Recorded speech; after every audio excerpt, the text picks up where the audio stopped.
Salut à toi futur leader de la communication, c'est William. Bienvenue mon ami au sein de cette nouvelle vidéo. Aujourd'hui, une chouette vidéo. On se retrouve chez moi comme chaque lundi pour parler cette fois-ci d'intelligence sociale. Comment réussir à développer son intelligence sociale? Et je vais te donner 4 leviers à actionner, à mettre en place dans ton quotidien ou dans ta vie pour améliorer ton intelligence sociale. Si je te dis que c'est une chouette vidéo, c'est pas pour rien. Je ne vais pas te dire c'est une vidéo inédite ou une vidéo un peu spéciale comme disent tous les youtubeurs, parce que c'est pas forcément le cas. Mais c'est une chouette vidéo parce que l'intelligence sociale, c'est quelque chose qui est très intéressant à développer. Je vais t'expliquer pourquoi en te donnant tout simplement la définition. Alors l'intelligence sociale, c'est la capacité à savoir comprendre autrui d'un point de vue des mots que la personne va employer, d'un point de vue aussi de ses gestes physiques, de la position de son corps, d'un point de vue aussi de l'expression de son visage. Si je fronce les sourcils, qu'est-ce que ça veut dire? Si je hausse les sourcils, qu'est-ce que ça veut dire? Si je plisse un peu les sourcils comme ça, qu'est-ce que ça veut dire? Etc. Donc le visage, c'est vraiment un outil que tu peux utiliser pour décrypter quelqu'un, c'est très puissant. Et également d'un point de vue de ses pensées et de ses sentiments. Donc en fait, l'intelligence sociale, ça va être la capacité à savoir analyser et comprendre tout ça chez quelqu'un. Et attention, c'est que la moitié de la définition, donc c'est une définition assez riche, pour comprendre ensuite comment agir efficacement en présence de cette personne ou de ce groupe de personnes. Et c'est vraiment là-dessus que j'appuie parce qu'à la fois il y a le travail d'analyse, pensée, gestes, mots employés, etc., etc. Mais derrière, il y a vraiment la notion d'agir et d'influencer ou de communiquer efficacement avec cette personne.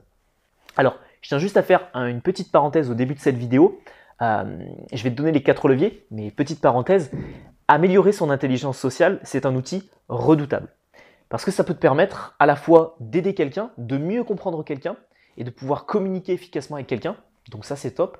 Par contre, ça peut aussi te permettre de pouvoir manipuler quelqu'un, de pouvoir influencer quelqu'un et de pouvoir vraiment rentrer dans la psychologie très profonde de la psychologie humaine pour arriver ensuite à influencer négativement quelqu'un.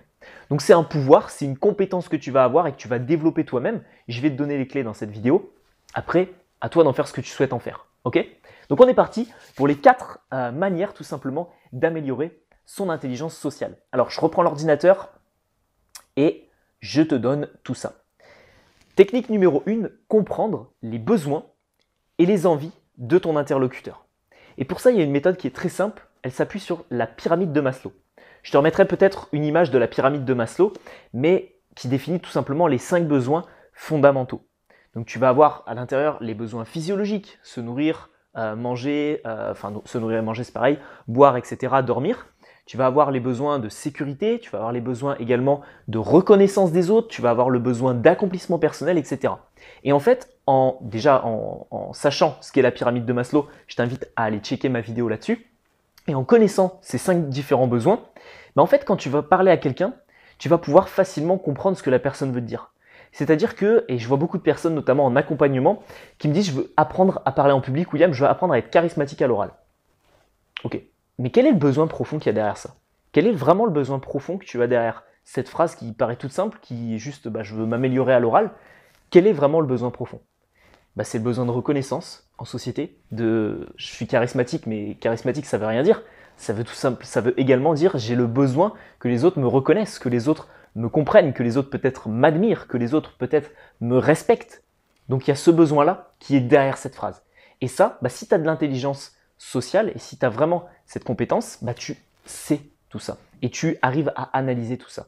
Donc tu arrives vraiment à analyser ce qu'il y a derrière la phrase et derrière tu peux te dire la personne elle veut de la reconnaissance de la part des autres, elle veut aussi développer sa communication, donc elle veut améliorer en fait ses compétences, donc elle veut un besoin d'accomplissement dans sa vie, se dire j'ai fait quelque chose de ma vie quand même. Et donc tu as tous ces différents besoins et ensuite tu vas pouvoir lui parler tout simplement en ciblant ces différents besoins. Donc ça c'est vraiment la pyramide de Maslow et les besoins et les envies d'une personne. Vraiment comprendre quels sont les besoins et les envies de ton interlocuteur. Le deuxième levier que tu vas pouvoir employer, c'est le fait de comprendre les peurs, les craintes, les blocages et tout ce qui va en fait être un petit peu négatif chez quelqu'un. Tu vois quelqu'un qui va te dire j'ai envie d'apprendre à parler en public, je te donne cet exemple-là parce que j'ai accompagné quelqu'un il y a de ça quelques heures sur un coaching privé VIP.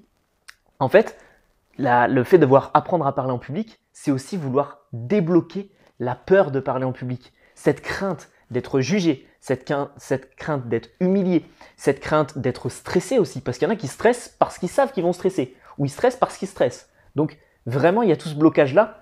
Et en fait, en analysant les peurs, les blocages et les craintes de quelqu'un, tu vas pouvoir également développer ton intelligence sociale en améliorant ensuite ta communication. Le point numéro 3, donc tout ça c'est de l'analyse et tu vas pouvoir l'analyser peut-être par du non-verbal. Si la personne elle se tient comme ça et qu'elle prend vraiment pas beaucoup de place, qu'elle croise les jambes, qu'elle est assise comme ça chez toi et qu'elle te parle et que tu sens qu'elle est vraiment pas à l'aise physiquement parlant, elle peut être à l'aise au niveau de son visage, mais physiquement parlant, tu sens que la personne elle est comme ça.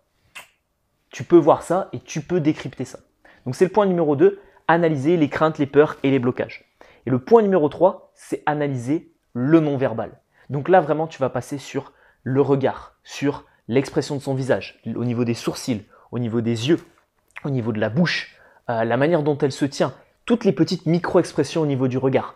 Si tu n'arrives pas à analyser tout ça, je t'invite tout simplement à cliquer sur le bouton s'abonner en bas à droite ou en bas à gauche parce qu'il y a plein de vidéos qui arrivent sur le sujet très prochainement sur cette chaîne YouTube ou peut-être même avant cette vidéo. Donc va vraiment faire un check sur ma chaîne parce qu'il y a beaucoup de vidéos qui te permettent de décrypter le langage non verbal de ton ou de tes interlocuteurs.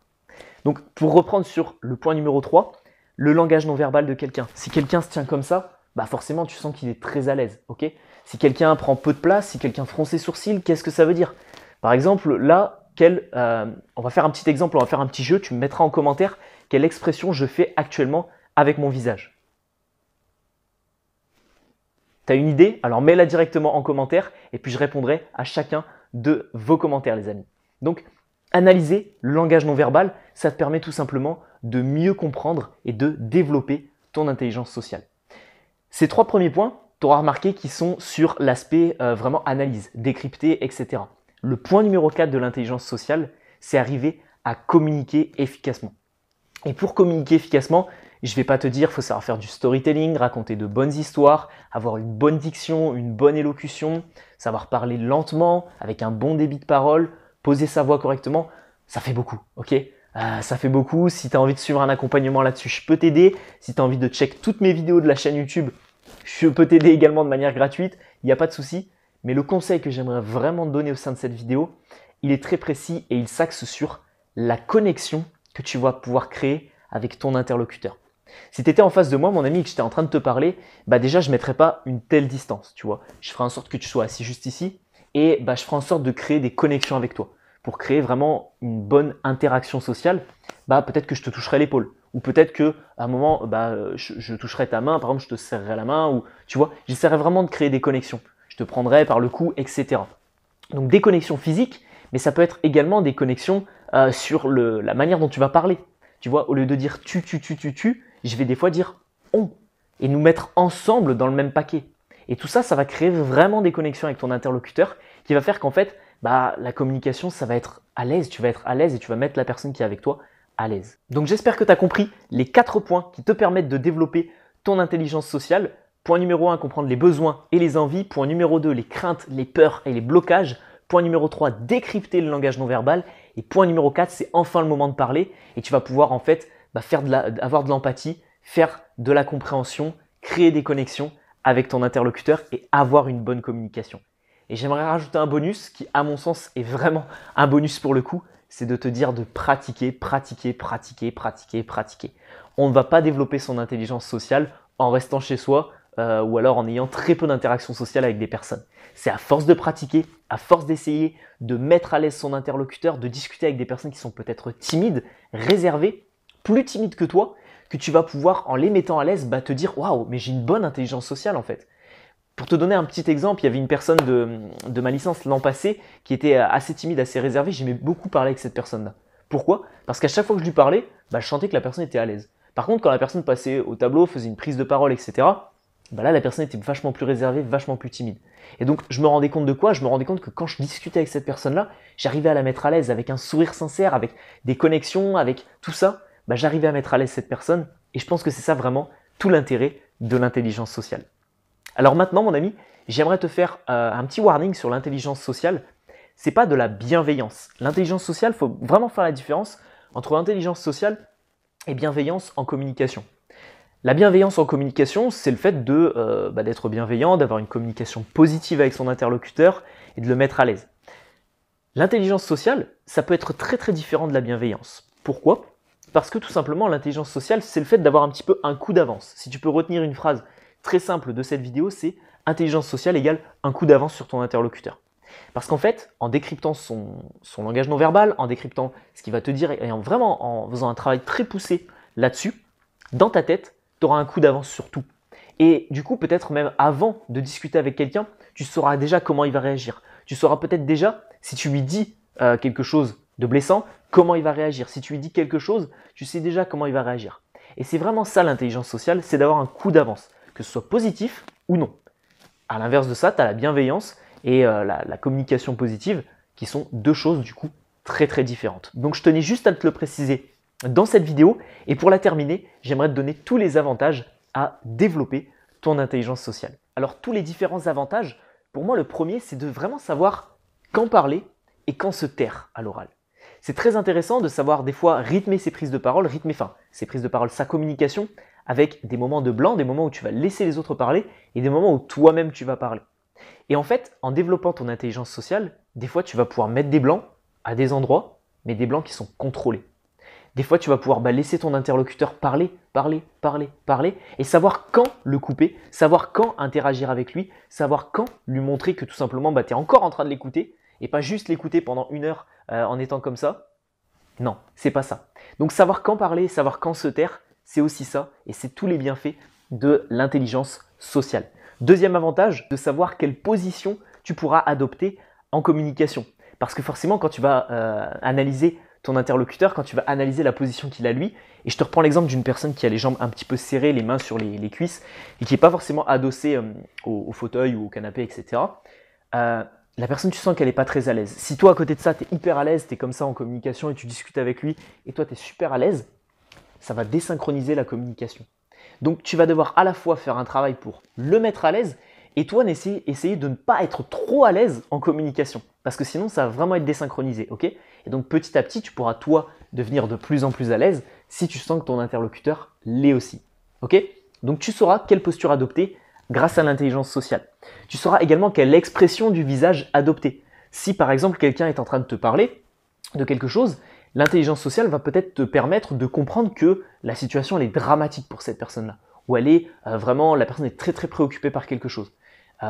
Et donc du coup, toi, plutôt que de sourire, plutôt que de montrer une expression normale, tu vas pouvoir vraiment montrer une expression d'empathie, montrer que tu es impliqué également dans tout ça et montrer que tu comprends vraiment sa position. Alors que de temps en temps, peut-être que quelqu'un va te parler de quelque chose et tu seras là, ok. Mais du coup, si tu ne comprends pas bien ce que la personne est en train de te dire, soit avec ses mots, soit avec son langage physique, soit avec l'expression de son visage, si tu comprends pas bien, des fois tu pourras avoir une expression de ton visage qui est totalement différente de ce que ton interlocuteur est en train de te dire. Donc tu sauras également quelle expression du visage aborder. Tu sauras également quels mots utiliser en fonction du contexte. On n'utilise pas forcément les mêmes mots dans différents contextes. Si la personne elle est triste, si la personne elle est très très joyeuse, si la personne elle est en colère, etc., tu ne vas pas employer les mêmes mots. Et enfin, cinquième et dernier avantage, tu sauras plus facilement évoluer dans ce que j'appelle l'échelle sociale, tout simplement parce que ta communication sera bonne et tu auras cette compétence d'intelligence sociale. Que ce soit dans le milieu professionnel, dans le milieu personnel, en fait, en créant des bonnes connexions et en ayant une bonne intelligence sociale, comme je te l'ai dit, tu auras un coup d'avance. Donc qui dit un coup d'avance, dit que tu auras potentiellement une meilleure progression au sein tout simplement de l'échelle sociale et au sein des relations humaines.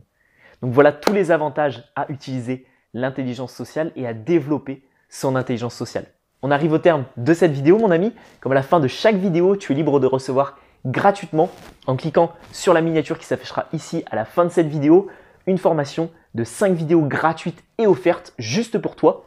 Tu cliques sur la petite miniature qu'il y a là à la fin de la vidéo ou dans le premier lien dans la description de cette vidéo pour pouvoir accéder tout simplement à ton espace VIP de cette formation. Elle est gratuite et suivie par plusieurs milliers de personnes à l'heure actuelle et te permettra de développer ton aisance relationnelle, tes prises de parole, ta communication et peut-être pourquoi pas également ton charisme à l'oral.